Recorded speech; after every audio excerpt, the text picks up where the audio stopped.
muling makakasagupa ni IBF World Minimum Weight Champion Pedro Taduran si Ginjiro Chijioka ng Japan. Ito ang magsisilbing unang title defense ng 28-year-old Pinoy boxer. Nitong Martes ng umaga, humarap si Taduran sa Philippine Sports Writers Association Forum upang pag-usapan ang paparating niyang laban. Ang kabuang detalye sa ulat ni teammate Rafael Bandairel. Dedepensahan ni Pinoy boxer at IBF World Minimum Weight Champion Pedro Taduran ang kanyang korona ngayong buwan kontra kay Japanese challenger Ginjiro Chijioka.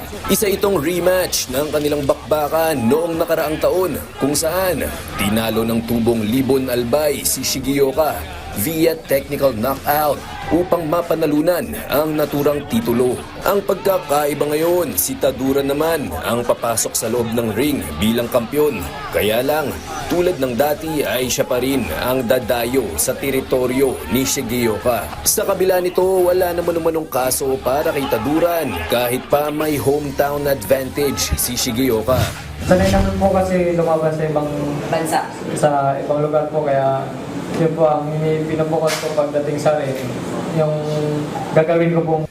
Rumarampa na pataas ang pag-iensayo ng Pinoy World Champion dahil nalalapit na ang laban. Unti-unti niya na rin inaabot ang weight limit ng dibisyon na 105 pounds o 48 kilograms.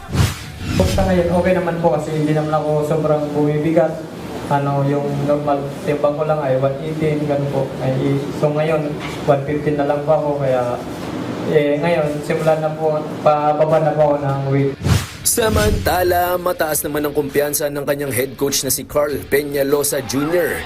dahil mahaba-haba ang oras ng kanilang paghahanda para sa bakbakang ito. Haba may pressure kasi kahit walang schedule fight, araw-araw kami nag-ensayo. Hindi kami tumigil. Training meets a champion, and champion never stop training. Idaraos ang bakbakang Taduran versus Chijioka 2 sa ika-24 ng Mayo sa Intex Osaka sa Osaka, Japan.